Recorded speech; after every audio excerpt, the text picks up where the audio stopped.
asalaamaaleykum wa rahmatullah wa barakaatu mbokk yi maa ngi leen nuyu di leen ziara di leen dalal chaîne YouTube Ben Makhtar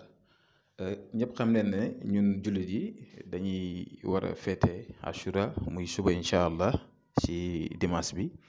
nga xam ne dafa nekk bis boo xam ne bis bu am solo la xeetu ngëneel bu ne mi ngi ci te ñëpp xam neen bésu tamxarit li ci yàlla def.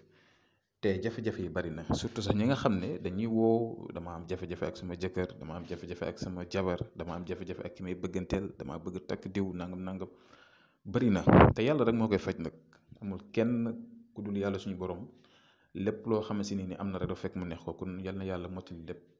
neexal diggante yi rataxal diggante yi sëy lépp daal yàlla mën koo def tawféex ak ñi nga xam ne dañu ut pour bëgg am ñu bëgg wér ñi nga xam ne ñu ngi tëdd. ñi nga xam ne itam ñu ngi tukki bëgg am yàlla daal defal ñëpp tawféex tey nag man ma leen ci jox ay secret yu am solo yow mi nga xam ne yaa ngi nekk si néegu sëy mu métti sa diggante sa borom kër wala sa jabar wala nga bëgg sëy ak nit bésu suba incha allah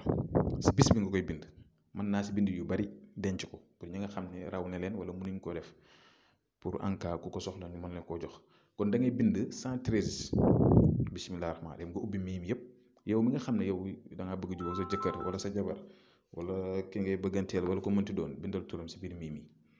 yow sa tur du si bokk su ko defee nga jël loolu def ko saafara di ko raayoo ba keroog muy jeex chaque jour ngay def 113 bisimilah rahmaani rahiim wala yow tam nga def sa tur bu fekkee da nga bëgg am wér bëgg am alal wala yu demee noonu def sa tur di ko raayoo di ko wér de 113 beneen bi mooy ayat kursi mais allahu laa ilaha illa hu hayyul qayyum laa taaxuzuhu sinatun wala nawmun lahu maa fi samaawaati wa maa fil ard man za llazi yashfa'u indahu illaa bi iznihi ya'lamu maa bayna aydihim wa maa xalfahum wa laa yuhiituuna bi shay'in min ilmihi illaa bimaa shaa'a wasi'a kursiyuhu samaawaati wal arda wa laa yahuuduhu hifzuhumaa wa huwa al-'aliyyul 'aziim boobu da nga koy bind 360 fois wala nga zikar ko 360 yaay xool boo ci mën soit nga zikar ko wala nga bind ko bu dee bind la da nga koy sangoo te boo koy sangoo nga ñaan si soxla bu dee zikar la da nga koy zikar 360 soo paree ñaan si bépp soxla bu mu mënti doon xewul dara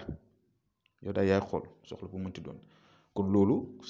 ak beneen bi tam muy laqad jaakum rasulun min anfusikum azizun alayhi ma anittum harisun alaykum bil mu'minina ra'ufur rahim fa in tawallaw faqul hasbiya allahu la ilaha illa huwa alayhi tawakkaltu wa huwa rabbul arshil azim boobu tam bu la neexee nga zikkar ko 360 wala nga bind ko 360 bu dee bind la da nga siy sangu si même jour bi bu dee zikkar la nga zikkar ko si même jour bi ñaan sa soxla wallahi li mu leen di wax nii bu ko kenn négliger def leen ko man nag suma paree liy bind lépp naa ko bind teg ko fi pour en cas nit ñi ko war a soxla beneen bu mooy yow mi nga xam ne da nga bëgg gudd fan wér am kaaraange mucc si lamañ baat bi muy nun ngay bind si sa ginnaaw gi sa dos bi sa ginnaaw yaram bi fa ngay bind nun 100 fois bind ko téeméeri yoon baatu nun mi ngi ñëwaat seen écran da ngay tëdd rek ku la ko bindal ko 100 fois muy baat bi moom lay bind 100 fois bind ko su paree nag nga bàyyi ko noonu bu la neex mën ngaa sangu def lépp ba keroog mu effacé wu boo ko xasee ba def moom incha allah rabbi yàlla dana la dimbale may la gudd fan ak wér may la wér naataange muccal la si cat balaa def ay ñaawteef ak lépp beneen ba mooy yéen ñi am jafe-jafe si seen néegu sëy muy góor muy jigéen yéen ñi bëgg a sëy bi jafe wala yéen ñi bëgg diggante bu neex guddi suba incha allah soit nga zikkar ko 1000 fois muy qul huwallaahu ahad allaahu samad lam yalid walam yulad walam yakun lahu kufuwan ahad nga zikkar ko 1000 fois wala nga bind ko 1000 fois si bisu tamxarit bi suba nga denc ko boo ko dencee nag ba mu paase bu la neexee mën nga ko jëfandikoo waaye nag si bis bi bu la neexee jàngal 1000 fois ixlaas muy qul huwallaahu ahad allaahu samad lam yalid walam yulad walam yakun lahu kufuwan ahad nga ñaan seen li nga bëgg rek lépp loo bëgg rek ñaan ko si yàlla dana ko def bu neexee yàlla incha allah